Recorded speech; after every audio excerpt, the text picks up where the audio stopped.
Welcome, ladies and gentlemen, to another insightful episode of the Digital Adoption Show, your go to podcast for inspiring stories of execution and growth. I am your host, Neha Smriti, Growth Marketing Manager at Whatfix. This is the third episode of our L&D Upskill mini series, where we delve deep into the transformative power of L&D in reshaping today's dynamic workplace. In today's episode, we will talk about a very special topic, which I guarantee our listeners will love. It's ditching the guesswork with data-driven L&D. I mean, who wouldn't want to know some secret sauce for the success when it comes to data, especially in the context of L&D? And to discuss this, we have not one, but two great minds with a remarkable history of execution and success in their career. With great excitement, I would like to introduce our guests who stand at the forefront of L&D landscape, ready to share their knowledge and experience with us. Our first panelist is the recognized top 100 HR influencer with over 15 years as an independent consultant, author, speaker, and executive coach. Vivian specializes in leadership development and organizational growth. Her background includes impactful roles such as Lean Six Sigma Master Black Belt at General Electric and training leadership at Norton Healthcare and much more. Vivian is also an adjunct faculty member at University of Louisville College of Business. Vivian has authored several influential books, including the bestseller Resilience Ready, The Leader's Guide to Thriving Through Unrelenting Crisis. Alongside Vivian, we are pleased to welcome Jimmy Nelson, an experienced executive learning and organizational development leader. Jimmy currently serves as a learning organizational development consultant at Nelson Training and Development Pros and has held successful leadership roles at Ingram Content, Norton Healthcare, Babcock Power, and many more. Throughout his career, Jimmy has excelled in implementing transformative learning strategies and organizational frameworks that enhance performance and employee engagement. His passion lies in driving improvements in organizational and leadership capabilities.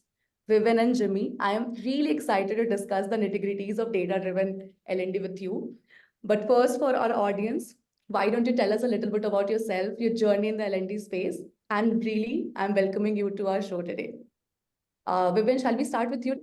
Sure. Thank you. Thank you so much for having me and having Jimmy. I'm excited about the conversation that we have today around learning and development, which I'm very passionate about. But I think you gave really a great background on our work. And so I'll just add to that I am extremely passionate about growing and developing leaders. I spend a lot of my time focused there and a lot of time focused on the future of work with everything that's changing in our environment today. The work, how work gets done, the workplace, the workforce, all those elements are being driven by a lot of forces. And so spending a lot of time helping organizations and leaders really navigate through this period and understand, how to lead through chaos and change. Great. Welcome to our show, Vivian. And now Thank over to you. Jimmy. Absolutely. So married, wife, 3 kids, 2 dogs, the normal kind of thing. I've been in training and development since 1994 and have seen a wide variety of industries, again, focused most on leadership development and making that transition from a non-leader role to a leader role. And then how do we excel in that, especially when it comes to what we're talking about today, and that's data from a learning and development specific perspective. And then also, how do I then take that data and make something useful out of it from a leadership standpoint? So I focus mostly on coaching, problem solving, conflict resolution, teamwork, and then, of course, leadership development. Great. Welcome, Jimmy. And I am really sure, today, with all your extensive experience in this field, there will be some great conversation that we'll be having today. So, yeah, let me start with the first question. Today's conversation will basically revolve around 3 pivotal questions that aim to uncover the essence of data-driven L&D, as I spoke about. The first question for you is, we all know that data analytics has transformed the way we understand and improve learning outcomes, right? So my first question to you is, what key performance indicators, or as we all call it, KPIs, do you find most effective when it comes to measuring and optimizing the impact of L&D initiatives? And how exactly do you use data analytics to identify performance gaps? Vivian, let's start with you. This is a great question because in today's environment where learning has changed, a lot. And in some aspects, especially with so much online learning, we have different kinds of data and lots of data available to us. But I want to go back to really, as you think about how you optimize, I think that's one of the optimal questions here first. Because as we think about how do we optimize training, how do we optimize learning and development, it goes back to what are the goals of the organization? What's important for the organization, what's important for the team, that individuals where their roles are, and what's important for their individual roles. Yeah. And doing a good needs analysis, and we'll talk a little bit more about this a little bit later, but as you understand what the true needs are based around, I think, those three elements, it helps you to understand what kind of data do we need to look at. And, common types of, KPIs are things like, of course, every organization wants to move and their revenue, or even if you're a nonprofit, still generating what is it I'm called to do? What's our mission? What's our vision? How are we generating funds for the nonprofit or for-profit business? And so these are high level overarching levels that are frankly more difficult to get a direct connection to, but still things that you want to look at an organizational level.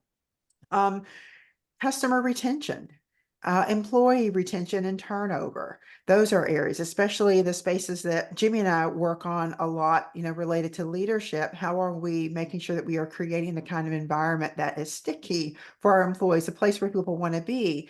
So engagement surveys, 360s, those are all types of things that I think we look at. And then when it comes to an individual level, you have to understand, and we do this a lot in coaching, what's the role? What are the expectations of the role? What are the KPIs for the role? And balances between your technical skills and the technical outcomes. But again, a lot of it comes down to what are the people side of it? And even if I'm not a leader, how I engage in the organization, how I work together with my team, how do I support my team members, the kind of working relationships I have? All of those elements are also important, no matter what role you have and no matter what role learning and development is touching. So I think those are some broad areas that you have to think about. And then again, as you think about specific roles, if you're talking about technical skills, that's a lot easier to measure sometimes in terms of application, or is the person performing the job and the role from a technical aspect as they are supposed to. Safety is another area, that often comes up when we look at manufacturing, which is an environment I came out of with GE, for example.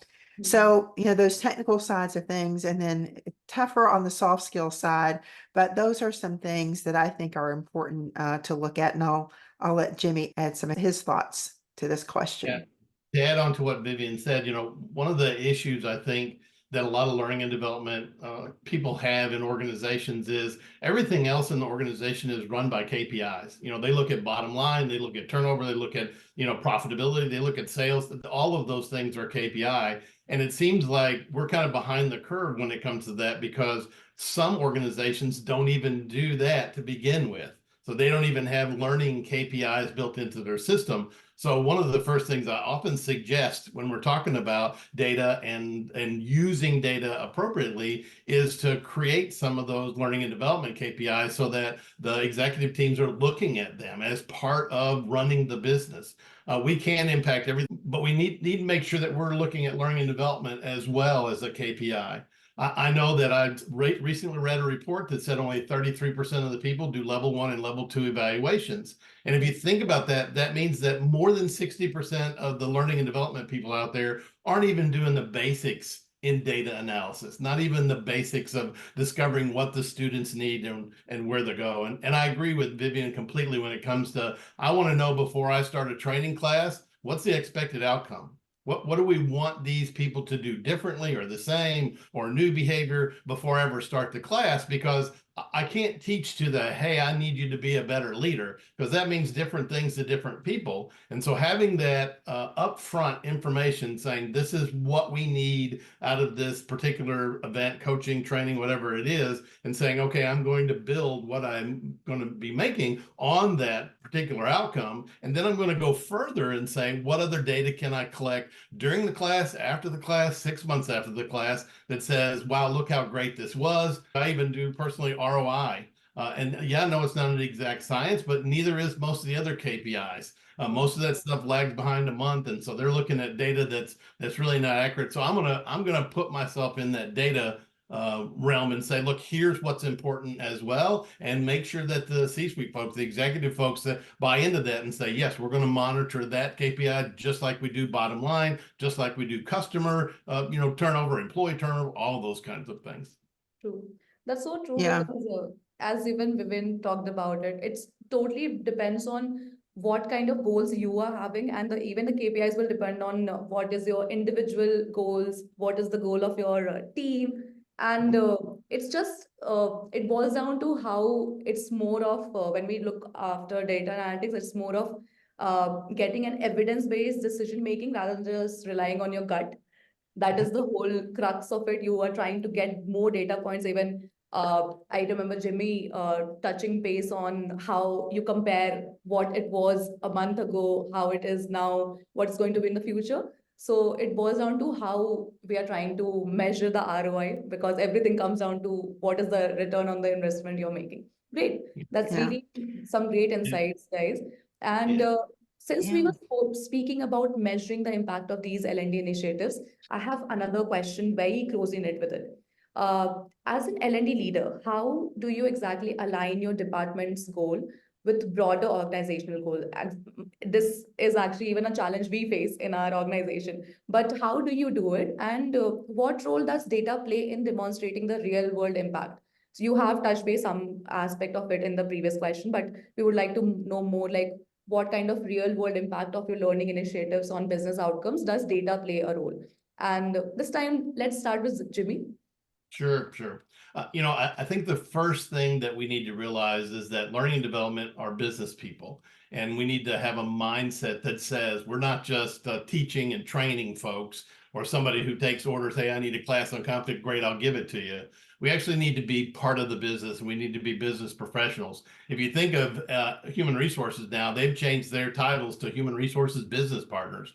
So we really need to be L&D business partners, which means that we need to be interacting with the people who are setting the goals and making the decisions on the mission and the vision and where we're headed as an organization. And we need to be collecting that data. Okay, tell me more about what you're looking for in this company. What transition do you need to make? Well, we want to merge this and we want to change this. Great. And so then we, as business people, step forward and say, I can help with that in this way. And if these are the outcomes that you want, here's some things that I can put in place to make that happen. So that's kind of the entrance into that, is really being integral into that. They call it having a seat at the table, but really being integral in that process of understanding exactly what the goals are, what the mission, strategies. Most of the companies I've worked for, and even ones that I've served as a consultant, have had some kind of strategy. Here's what we want to accomplish in 2025 kind of thing. So tapping into that and saying, how can I then support that from a business perspective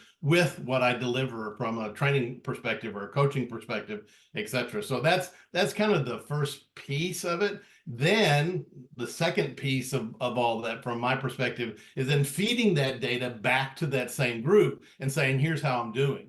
Because if you think about what the executives do every week or every month, is they meet and say, how's the business doing? How's our profitability? Where's our biggest customer? Those kind of things. I want them all saying, what kind of learning and development have we created? What kind of change have we made in the organizations towards the culture that we want? So those two things, I think, tied together is really what starts out as the most important part of how we use that data on a practical standpoint. Right. Over to you, Vivian. We would love to know your 2 cents on it.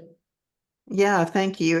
I love your point, Jimmy. And one of the first things that comes to mind for me as well is you have to be integrated in the business so that you are at the table, you are involved in the conversations. I do a lot of work with HR, and so I've talked to them a lot about having a seat at the table and really being strategic and having that strategic mindset and being proactive to emphasize what Jimmy said, to here's what the business is trying to accomplish. Here's how we can support that. But also being proactive at we see what's coming, we understand what's coming, and interjecting what the development needs, working closely with HR, with the whole talent acquisition pieces. Now, how do we need to develop our current workforce? Because we know that the workforce today, they expect ongoing investment in their development, much more than when Jimmy and I were coming along earlier on in our careers. And so, what are we doing to develop our people, make sure that we have a workforce? As I mentioned, the future of work, so much is changing. Just think about AI. We all are talking about AI. Everybody's talking about AI. But how we get our work done is going to be different. And it can be positive, in terms of productivity or, and just enabling us in many different ways. So how are we upskilling our workforce? I think I want to go back to what Jimmy said earlier too about learning and development metrics. And this touches on our first question too. What's important?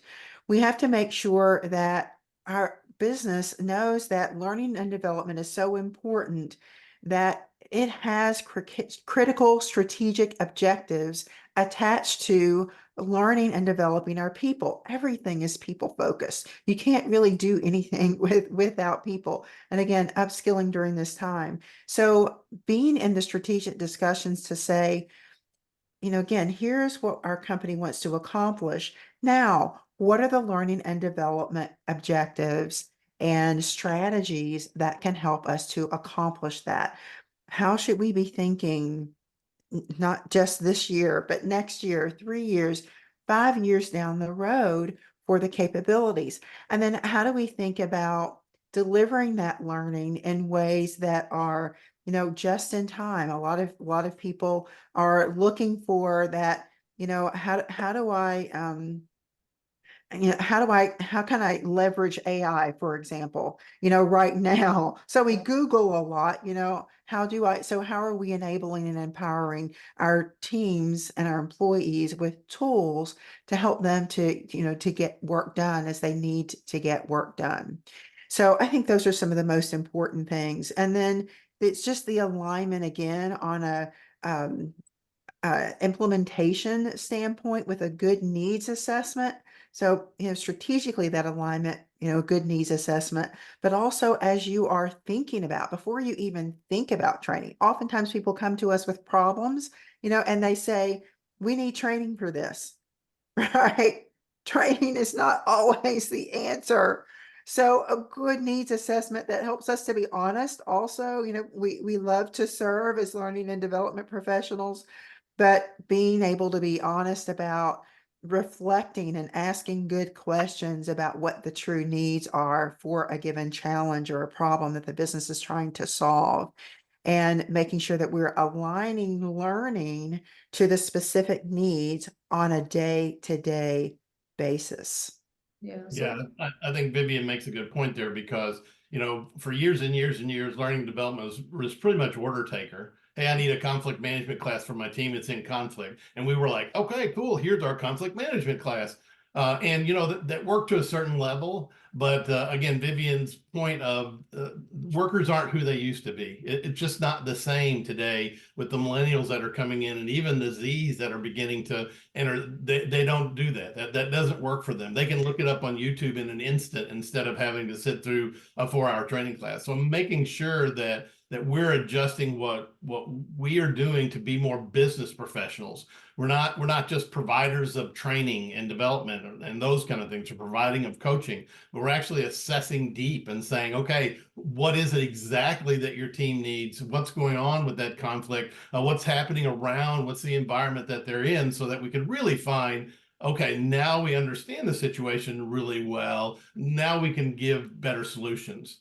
And one other piece I think that ties into that really good is that when we become those kind of business partners, that's when the executives, that's when the HR professionals, that's when they start seeing us as a resource. And that's when we can start giving them feedback to say, do you realize this is going on in your organization? Do you see that this is the kind of culture that your supervisors or managers or leaders are creating. And a lot of times they don't. They're not as close to the organization maybe as what we are, especially we've done some great needs analysis and we have connections with those people. And so us playing that business partner role of actually advising them on here's if you want to accomplish those things that you have on your strategy, here's the culture you currently have. Here's the culture that you want to move to. Let's talk about some ways to make that happen. From a learning and development, organizational development standpoint, here's the things that we can provide that'll help move in that direction. So there's been many times where they'll put a strategy out there, but they really won't know how to implement it. And I think it's our responsibility as learning and development professionals to give them that guidance, to give them that mentorship, that coaching or advice, and then let them chew on it long enough to say, yeah, we want to do these three things. It dynamically changes the way people look at learning and development. True. Yeah.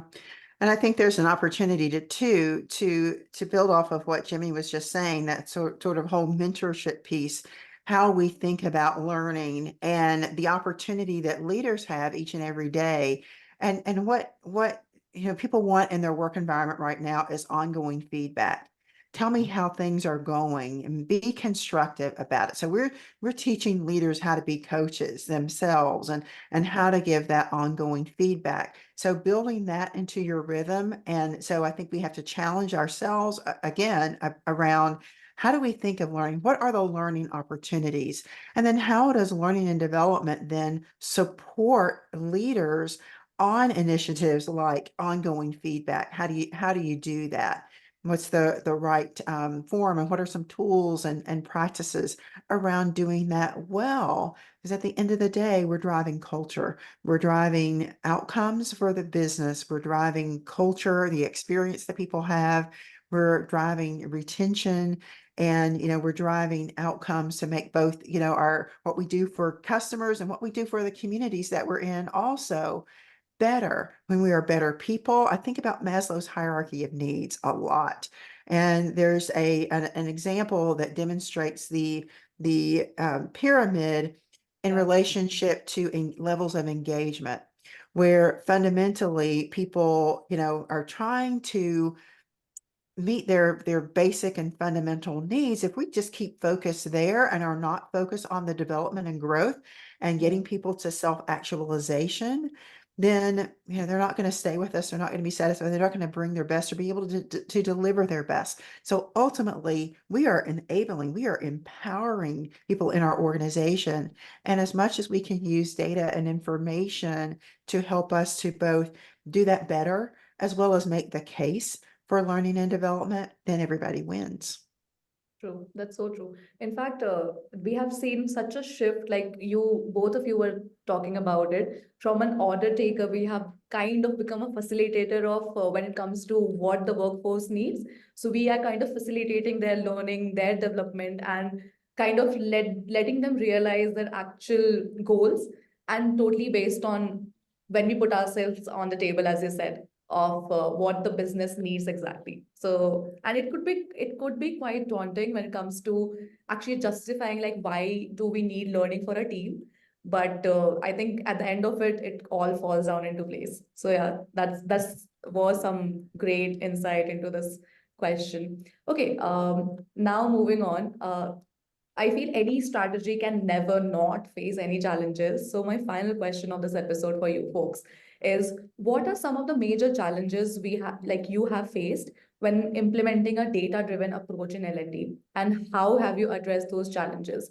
We want to know some real-life examples, some anecdotes of your successful implementations, which I'm sure many of our listeners would be amazed to implement in their own L&D journeys. Vivian, over to you. We would start with you. Okay. All right, great. A lot of what we train on has a longer cycle to impacting a lot of the KPIs that we started off talking about today. Ultimately, we're driving learning and development because we want to impact the business outcomes, whether it be customer service, whether it be revenue growth, profitability, productivity, all of those things, customer experience, employee experience, all of those things. So one is just the challenge of the long cycle and the direct impact. That's why it's important to break down what you are really trying to get out of specific training, understanding the needs, understanding the expectations, aligning those, and doing a good job of understanding what the return on investment expectations should be. How do we measure this particular type of training? And ultimately, what does the impact on some of the other business results? What does that look like? Soft skills, we're training on soft skills a lot, or essential skills, right? We call them soft skills, essential skills. And, translating that to hard data is very difficult. But again, critical, and especially when it comes to leaders. I was interviewing a leader yesterday for some of the future of work that I'm doing, research that I'm doing. And he talked about the fact that, a lot of what we need and what is expected of leaders is those soft skills, is really building the experience, building relationships, ensuring people have a voice. And so those things show up in areas like your employee engagement, your employee retention, some areas like that. But again, some of that is a longer cycle. And then sometimes there's not data available. The company is not collecting data on certain aspects. We're starting building learning and development data, understanding what we should be measuring and building trends across some of that learning. Even following people's individual development plans. So data not available. So those are some of the challenges. How has that been addressed? I think about some of the leadership development. Again, let's go back to some of these soft skills. And part of what we want to understand from leaders is what impact is developing a lot of these leadership skills having on your leadership practice. And so thinking about that, a lot of what I do oftentimes is help organizations think about, for your organization's needs, for your industry, for your products, for your customers, for your organization and your culture, how do we define the Acme company leader? What's important qualities for your leaders to have? What are connected to that? Some sound, fundamental leadership competencies and skill sets, that are important for leading, that we combine with that and utilize those two things first to create what a leadership development program should look like for the organization. Within that, what are the outcomes we're trying to get and how are we going to measure that? I think there's a place for all the levels of measurement, as Jimmy was talking about earlier. Whether you are in person or you're doing virtual learning. The virtual learning, you have opportunities to measure things like, are people even completing the training? For one, and we do little quizzes along the way, with those Yeah, the things. drop rates and everything. Yeah, and so there's a place for all of those. So our smile sheets, that we talk about, there's a place for each of those. But then how do you come back and later on measure? Again, you have to be really clear on what the expectations are and the outcomes that you're going to measure, and what that tail looks like, what the timing looks like. So coming back over periods of time and coming back to like a 360, looking at employee engagement data for a team, a specific team, as well as the organization as a whole. And then I think having people with their supervisors, people that they report into, and having people come back and reflect. I focus a lot on emotional intelligence because I believe it's important for people to have that self-awareness around, some of the self pieces, but also the relationship pieces of emotional intelligence. And we talk about, I do this a lot in coaching. How are people reacting to that? Or you're reacting to your changes in your leadership practice and some of the things that you're doing. What are you seeing? What are other people experiencing? And encouraging people to have some specific conversations around that as well. So those are some of the things that I think are important when it comes to challenges and how we go about overcoming them. Amazing, amazing. Over to you, Jimmy. I understand you also have a lot to share. Well, and I'll give you a classic example. I'm working for this company not too long ago, trying to help them put a better culture together. And so I said, well, I'd really like to put in the 4 levels of Kirkpatrick plus ROI. And they looked at me and shook their heads and had no idea what I was talking about. And so I said, okay. So when I first started the training course, we talked about outcomes, what they expect, what their leadership competencies were, all that stuff. And again, they shook their head and had no idea. So again, from a business professional, I had to guide them through that process. So I said, here are the typical things that we're going to do on the essential skills and the hard skills from a management. So we separated some of those. Then when we did the first level 1 evaluations, I graphically put that together in a 1-pager and I sent it to them. And they're looking at it and they go, oh, look, that looks like there's an improvement there. And then we did level 2, so that we're looking at their knowledge transfer. Again, I put it together. There was a 300% improvement in knowledge, whatever, put that in graphically, sent that to them. So I continuously fed them the data that I needed them to see so that they were willing to take that next step. Because then I said, all right, we got 6 months before that next point of data comes in for that group. And now we're going to focus on the next group.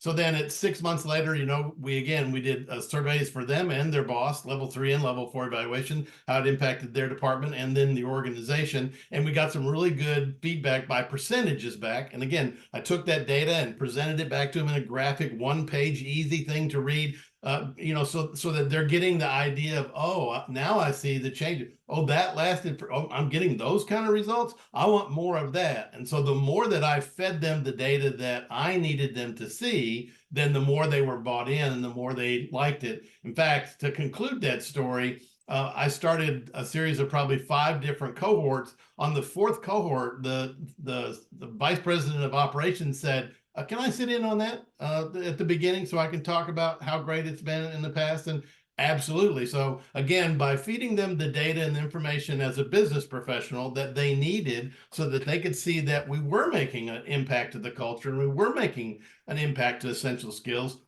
that engaged them. They were ready to engage even farther. And so then once he got in the classroom and was willing to make the introductions and say how great it was or whatever, then dynamically that group stepped up. And so then our numbers got even better, et cetera. So for me, I think any learning and development professional just needs to start. It's not going to be perfect. It's not going to be completely accurate. It's not going to be right. But think strategically. How do I use this data? How can I use these numbers, even if it's just the Kirkpatrick and ROI kind of data, and even if they don't have much data on turnover and culture and things like that, that's okay. It gets me started down that path.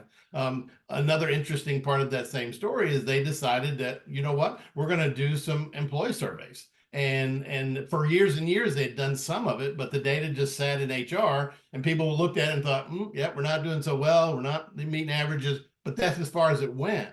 So then when we were starting in our process to impact the culture, I went back and said, give me old numbers and then give me new numbers. And then I, again, graphically, 1 page, sent it to them and say, here's the impact we're making. So I think it's really important from a learning and development standpoint to pay attention to what data is most important for them and provide that data in a way that they can see it. And again, that leads to the point to where they're looking at, well, I need to talk to Jimmy about this because we're having this problem. And that's where I want to be. I want to be a business professional for them, providing them the solutions to the issues that they have, problems that they bring to me. So again, my advice for any learning and development organization, well, spend some time looking at the Kirkpatrick model. It's a great one. It's been around forever and ever. Find out what that is to start doing it, start getting that data, start feeding that data over, and that will kind of move you along in that progress. So eventually you'll get to the point where you'll be a data analyst and you'll be able to provide all kinds of great stuff for those folks. Yeah. Basically, you're just Yeah. giving them what they need, giving them the solution to their challenges, and you're just providing them with the best evidence out there so they know, yeah, we Right. can do this. And instead of doing this, why weren't you be doing that? Yeah, that's a Yep. great And, story. Yeah. Kind of, and I never had to fight for resources. Once yeah. they got to the point where they were saying, yeah, Jimmy's getting that done over there. And then I would say, we really need to get away from projectors. We need some TVs in there. Yeah, if that's what you need, go do it. So again, once I started providing the needs that they had that they could talk about, it was much more important. I'll give you one other example of how I kind of use data. We did a big DE&I project where all leaders were going to go through a DEI training so that everybody had that awareness of biases and things that include in that. And so my senior HR person said, how do we do that? And I said, okay, first executive leaders go through it. So let me set you up a couple-week course that you can go through to get that. So they did that. Then they sent the president of the company sent an email out saying everybody's going to go through this online DE&I course that raises awareness of biases and different things like that. Really, really good program. And so we started doing it. And so then I started tracking it by area. So finance, operations, HR, all the different areas. And so I would send the graphic representation of how many people had completed it. I mean, leaders had completed it in those particular areas. And I'd send that to, they had their monthly or their Monday morning meetings where they went over for the week what the execs were going to do. And all of a sudden it became a competition. It was like baseball scores, they'd get, hey, mine's 85. Well, mine's 86. Well, and so they would, and so the engagement, just using that simple data, wasn't complicated. It was just who had completed and who hadn't. And so when we got down to where we were 98%, Jimmy did not have to go hawking these people to get it done because their leaders are sitting in the room knowing, hey, I'm at 98%. That guy's got 100%. I got to get there. And so it was great because they had taken on the responsibility of developing their people instead of being us. And I think a lot of times people get confused by that. People don't work for learning and development. They work for leaders and managers and supervisors. So we've got to begin to transfer that to them and say, this is your responsibility to develop your people. I'll give you the resources. I'll give you the initiative. I'll go through all that. But you need to be developing your people. And I think over the years, we've kind of lost that. We've taken it on ourselves as HR or L&D that we're responsible for developing your people, when in reality, we're not. So something as simple as giving them completion rates and making that kind of a competition or a baseball score for them. Gamification angle to it. Oh, absolutely. Yeah. It was fabulous. I didn't have to do much at all. It just rolled through. So again, just give it a start as an L&D person. Give it a start. If you're a leader, get engaged in that. I think that's very helpful. Amazing, amazing. Those were like really great stories. In fact, those stories kind of concluded the whole discussion that we are having, from KPIs to business goals to finally how do you exactly kind of work on the challenges. I know people are going to take a lot from those stories and even the whole insightful episode. So, yeah, any parting thoughts both of you have before I kind of close this episode? Sure. Again, I'll just reiterate that in today's world, with the kind of people that are in leadership positions and even the kind of people that are in our work world, like Vivian said, the changing work world, learning and development is a key business partner. And so begin to think of yourself that way, begin to act that way. When you think and act that way, you'll become. Great. Vivian. Yes, Right. yes, and absolutely. Tell your story. I think Jimmy gave us great examples of that, how we use data. And now we have so many tools that help us to put stories together, in a way that are compelling and that leaders need to hear it. It's something that's going to cut through for them. So think about who you're sending the message to. But learning and development is critical. I just want to emphasize what Jimmy just talked about. It is critical in today's environment. Everything is changing. It's chaotic. People want to be upskilled. They're thinking about what I'm going to do next, what I want to do, but I want different experiences. And so how do we make sure that we are helping to lead the charge in having an equipped organization that can make a difference in this world and accomplish what it sets out to do from a mission and a vision standpoint. So I concur with Jimmy. See yourselves that way as important. Get in there, integrate with the business, invite yourself to the table if you're not being invited to some of the conversations, but begin to get in there and build relationships with business leaders, start to have conversations, be curious about their areas so that you can begin to think about how we can be a resource as learning and development and be more proactive versus reactive. So there's so much opportunity for this area as a profession going forward. Amazing, amazing. Those were some really great examples, and I feel we had some great stories and great insights we got today.